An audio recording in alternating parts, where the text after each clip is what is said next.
the power within start with อัตตปือข่อยเชื่อว่าทุกคนมีความฝันและข่อยเองก็เป็นคนหนึ่งที่ค้นหาความฝันของตัวเองมาโดยตลอดจนมาฮอดมื้อหนึ่งข่อยได้สูญเสียพ่ออันเป็นที่ฮักของข่อยไปและข่อยได้เห็นแม่เลี้ยงดูข่อยและน้องๆมาอย่างดีและนี่เองข่อยจึงได้ค้นพบความฝันที่แท้จริงของตัวเองคืออยากเห็นครอบครัวมีความสุขและมีชีวิตการเป็นอยู่ที่ดีขึ้นการเข้ามาประกวดในครั้งนี้ข่อยมาพร้อมแห้งใจที่เต็มเปี่ยมและความหักจากแม่กับครอบครัวที่เฮ็ดให้ค่อยก้าวเดินไปข้างหน้าอยู่เรื่อยๆขอขอบใจบ่อแก้วค่อยเป็นคนหนึ่งที่เป็นกลุ่ม LGBTQ อยู่ในชนบทการเกิดแบบนี้มันบ่ได้ง่ายเลยเพราะการใช้ชีวิตแบบนี้ค่อนข้างที่จะต้องมีความพยายามและความกดดันหลายอย่างจนเฮ็ดให้ตัวเองก็ปิดซีฟตัวเองลงเหตุการณ์ในมือนั้นพร้อมด้วยมีข้าวอุ่นๆและแกงฮ้อนๆเพราะซ่องพ่อแม่ลูกพร้อมกันสนทนาจึงเฮ็ดให้ค่อยรู้ถึงคุณค่าของการใช้ชีวิตบ่ว่าจะได้ก็ตามแต่ถ้าเฮารู้จักคุณค่าของตัวเองจะเฮ็ดให้เฮาเดินหน้าได้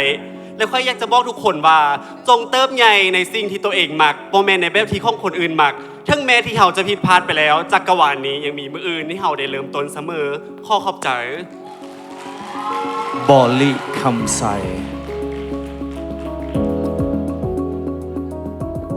ทุกคนในนี้เคยมีความฝันอันยิ่งใหญ่เป็นบ่แต่ว่าทึกสายตาคำเว้าและแม้แต่เสียงของตัวเองก็ขังมันไว้พลังในตัวของค่อยบ่มีคำว่าโชคชะตาบ่มีคำว่าพรสวรรค์หรือแม้แต่คำเว้าอย่างที่มันหรูหราแต่มันคือความกล้าถึงว่าตอนนี้ใจมันจะสั้นมันคือวินัยถึงว่าในหัวสมองมันจะบอกว่าขี้ค้านแล้วมื้อนี้ค่อยอยู่เทิงจุดนี้อย่าบอกทุกคนว่าทุกคนล้วนมีพลังในหัวใจพร้อมหรือยังที่จะจุดประกายไฟในดวงใจแล้วพร้อมหรือยังที่จะแสดงมันออกมาให้พวกเขาได้เห็นพลังในตัวของเจ้าขอขอบใจ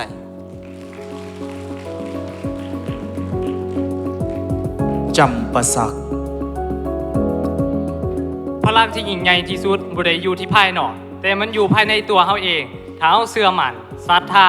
มีวินัยและบ่หย่านต่ออุปสรรคต่างๆเฮาสามารถเปลี่ยนความฝันให้เป็นความเป็นจริงได้คือน้องมาประกวดอยู่เวทีมิสเตอร์ยูนิเวิร์สแห่งนี้มันบ่ได้เป็นเพียงแต่ความฝันแต่มันคือความจริงถ้าเจ้ากล้าลงมือเฮ็ดขอขอบใจจันทบุรีจากเด็กน้อยคนหนึ่งที่บ่กล้าแนมหน้าสนทนากับไผ่เพราะว่ามีความมั่นใจในตัวเองไผ่สิคิดว่ามื้อนี้เราสิก้าวมาเป็นท็อป26มิสเตอร์ยูนิเวิร์สลาวเราต้องได้ผ่านอุปสรรคต่างๆทั้งคำถึกบูลลี่คำซบประมาทต่างๆแต่เราก็ยังลุกขึ้นสู้เพราะว่านี่พลังภายในตัวของเราที่ลุกขึ้นสู้เราบ่ได้ต้องการวัตถุเงินคำต่างๆแต่เราต้องการเพียงกำลังใจจากคนอ้อมข้างโอบกอดเราให้หลายขึ้นและนี่แหละ The Power Within พลังที่ยิ่งใหญ่ที่สุดขอขอบใจหัวพันค่อยเป็นผู้ชายธรรมดาคนหนึ่งทั้งขี้อายบ่กล้าแสดงออกและบ่มีความมั่นใจในตัวเองเลยการที่ค่อยได้ตัดสินใจมาประกวดเวทีนี้เพื่ออยากทำลายกำแพงที่ตัวเองสร้างขึ้นมาและอยากมาพัฒนาตัวเองให้มีชีวิตที่ดีขึ้นที่ผ่านมาทั้งอดีตและปัจจุบันค่อยได้พยายามมุ่งมั่นและกับสิ่งที่ตัวเองเลือกมาตลอดถึงมันยังจะบ่สำเร็จแต่ค่อยก็ภูมิใจในตัวเองที่ได้ลงมือเฮ็ดขอขอบใจคำมวลเชื่อว่าการเฮ็ดหยังในครั้งแรกที่ให้มันสำเร็จนั้นมันเป็นเรื่องยากต้องได้พบกับอุปสรรคหลายอย่างต้องได้พบกับความผิดหวังความเสียใจแต่บ่ต้องยอมแพ้จงเก็บเอาประสบการณ์เหล่านั้นมาเป็นแรงผลักดันให้เฮาพัฒนาตัวเองจงเชื่อในพลังของตัวเองจงเชื่อว่าตัวเองเฮ็ดได้กว่าค่อยจะก้าวมาเป็นนักกีฬาบาสส่งทีมชาติแบบนี้ได้ค่อยก็ได้ผ่านการแข่งขันมาหลายครั้งและในหลายครั้งค่อยก็ได้รับความพ่ายแพ้เช่นกันแต่ว่าค่อยก็บ่ยอมแพ้ค่อยบ่หยุดที่จะฝึกซ้อมพัฒนาความสามารถตัวเองให้มันเก่งกว่าเก่าโดยเขาเข้าใจหลวงน้ำชา อาจินเกิดอยู่ในความกดดันของสังคม และความคาดหวังของครอบครัวหลายครั้งที่สังคมเปรียบเทียบค่อยกับบรรทัดฐานของครอบครัวค่อยอยู่เรื่อยๆค่อยต้องเป็นคนที่ต้องสู้ค่อยต้องเป็นคนที่พยายาม และค่อยจะล้มให้คนอื่นเห็นบ่ได้ค่อยจึงเปลี่ยนความกดดันเหล่านั้นมาเป็นพลัง และค่อยเบิ่งปัญหาให้มาเป็นพลังบวกเพื่อจะสู้ต่อไป และในมือหนึงค่อยก็สร้างบรรทัดฐานให้แก่ตัวเองค่อยเป็นนักธุรกิจในวัย13 ปีค่อยเข้าเฮ็ดเวียกกับรัฐในวัย19 ปี และค่อยเป็นแชมป์โลกในวัย29 ปี และค่อยเชื่อว่าณตอนนี้ไพ่ที่กำลังท้อแท้ไพ่ที่กำลังเบิดหวังให้หันมาที่ตัวค่อยพร้อมที่จะเป็นกำลังใจ และค่อยเชื่อแน่นอนว่าเจ้าต้องผ่านมันให้ได้ข้อขอบใจ หลวงพระบาง พลังในตัวค่อยมันคือความกล้าความมีวินัยและหัวใจที่พร้อมรับใช้สังคม พลังเหล่านี้มันได้ผลักดันให้ค่อยร่วมอนุรักษ์วัฒนธรรมของหลวงพระบางผ่านการถ่ายรูปและเฮ็ดเวียกร่วมกับชุมชนค่อยเชื่อเสมอว่าพลังที่ยิ่งใหญ่บ่ได้อยู่ที่ห่างไกลของคนเฮาแต่มันอยู่ที่จิตใจที่กล้าสร้างการเปลี่ยนแปลงการพัฒนาตัวเองสำหรับค่อยบ่แม่นการเป็นคนที่สมบูรณ์แบบแต่มันแม่นการดีขึ้นกว่าตัวเองในมื้อวานข้อขอบใจ อุดมไซ ชีวิตค่อยบ่ได้เริ่มต้นด้วยความพร้อมค่อยเสียพ่อตั้งแต่ยังน้อย และแม่เป็นคนเดียวที่เลี้ยงดูค่อยมาจนฮอดทุกมื้อนี้ แต่สิ่งนั้นบ่ได้เฮ็ดให้ค่อยยอมแพ้มันเฮ็ดให้ค่อยเลือกที่จะสู้เพราะค่อยเชื่อว่าความสำเร็จบ่ได้วัดกันอยู่ที่จุดเริ่มต้นแต่มันวัดกันอยู่ที่หัวใจที่บ่เคยยอมแพ้ค่อยมาเวทีนี้ในมื้อนี้บ่แม่นย้อนว่าเมื่อมาพิสูจน์ว่าค่อยเก่งกว่าไผแต่เพื่อจะมาพิสูจน์ว่าความฝันและความภาคเพียรพร้อมด้วยความหักจากแม่สามารถพาคนคนหนึ่งก้าวมาไกลเกินกว่าที่คิดขอขอบใจ ปากสัน ค่อยซื้อปูเป้แม่นแล้วทุกคนฟังบ่ผิดค่อยถึกโบรีบคำบนซื้อนี้มาโดยตลอดซื้อนี้เป็นซื้อผู้หญิงโบนี้เป็นซื้อผู้ชายตอนนั้นค่อยให้คำตอบตัวเองบ่ได้ว่าย้อนอย่างค่อยยังซื้อปูเป้แต่ณตอนนี้ค่อยให้คำตอบตัวเองได้แล้วว่าค่อยภูมิใจในซื้อนี้และค่อยดีใจด้วยซ้ำที่พ่อแม่ค่อยตั้งซื้อนี้ให้สุดท้ายนี้ค่อยอยากฝากบอกกับทุกคนว่า Don't let other people opinion define you. Believe yourself. Be proud of who are you, and remember that only you in this world. Thank you. ปากเซ อย่าอายคนเลยที่จะบอกว่าเขาเคยพ่ายแพ้มาก่อนจงใส่ห้อยแพ้ในมือนั้นให้กลายเป็นแห้งผลักดันในมือนี้ในทุกๆมือว่าโกยจะเจอปัญหาอุปสรรคหรือความท้าทายอย่างก็แล้วแต่สิ่งที่โกยบอกตัวเองเสมอว่าอย่าหยุดที่จะพัฒนาตัวเองมามือนี้โกยบริมาเพื่อขอโอกาสแต่โกยมาเพื่อประกาศว่าเวทีแห่งนี้เป็นบอลของอาโกยขอขอบใจ ปากซอง สิ่งที่อยากบอกและส่งต่อให้ทุกคนได้หาผู้นั่นก็คืออย่าหยุดความพยายามบ่ว่าจะเหตุหยังก็ตามจงสู่ไปถึงที่สุดบ่ยึดติดกับอดีตแต่จงอยู่กับปัจจุบันโฟกัสตัวเองฟังตัวเองถามตัวเองพอบ่มีใครช่วยเฮาได้ดีที่สุดนอกจากการลงมือเฮ็ดเชื่อว่ามื้อหนึงมันต้องเป็นมื้อที่ดีที่สุดของเฮาขอบใจ พงสาลี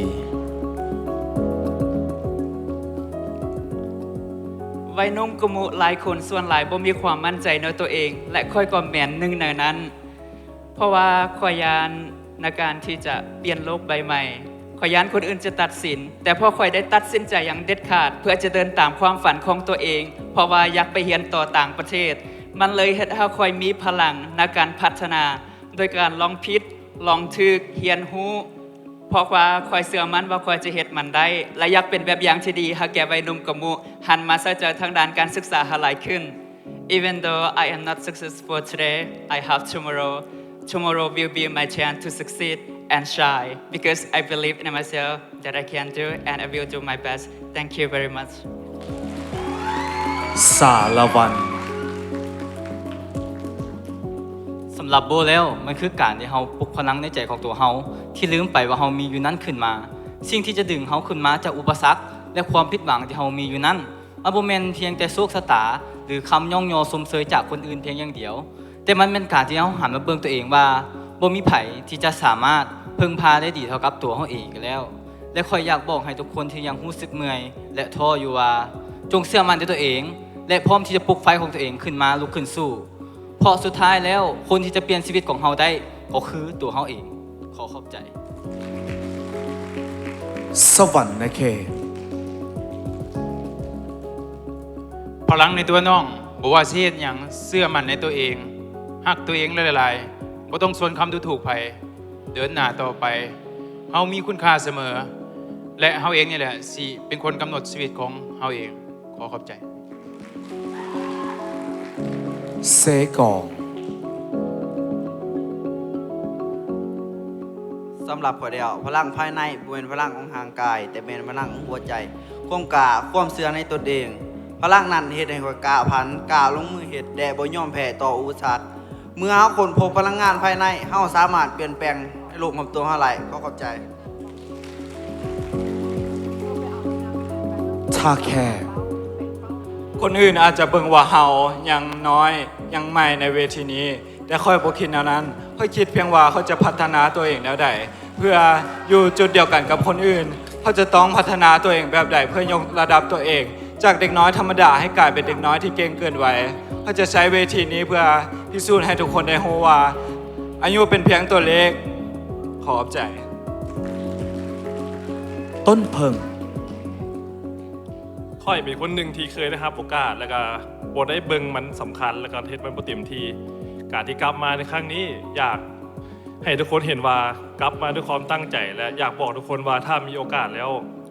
ลงมือเฮ็ดมันบ่ฉะนั้นแล้วเจ้าจะเสียใจโดยขอขอบใจ วังเวียง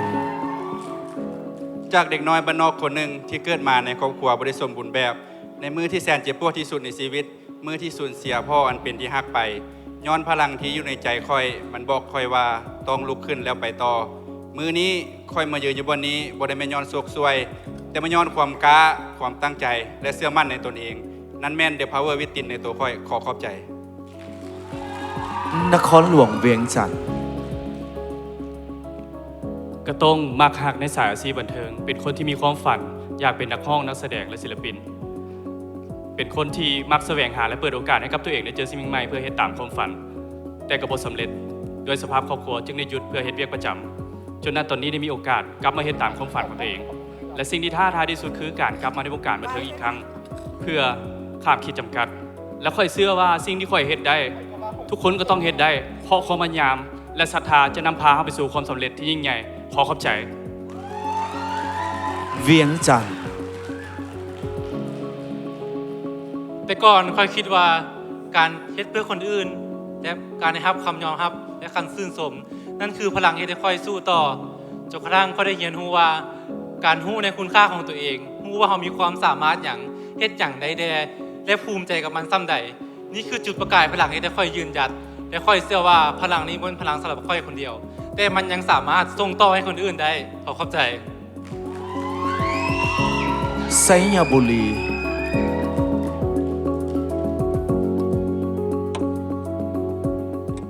ผ่านการใช้ชีวิตผ่านการเดินทางผ่านการอบรมกับทุกคนที่ค่อยได้เจอกับในชีวิต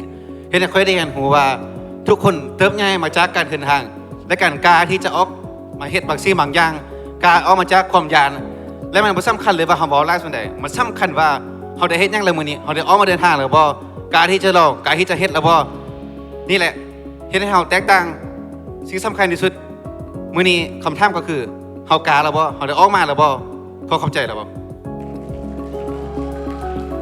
ไซสมบูรณ์ น้องมีความฝันความกล้าหรือความมุ่งมั่นและน้องก็เคยผิดหวังมาก่อนน้องเคยไล่ตามความฝันในเวทีมิสเตอร์ทินลาว2025แต่น้องบ่ยอมแพ้น้องกลับมาอีกครั้งในเวทีมิสเตอร์ยูนิเวิร์สลาวพร้อมกับพลังและไฟที่เต็มเปี่ยม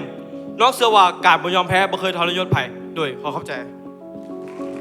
ไซเศรษฐา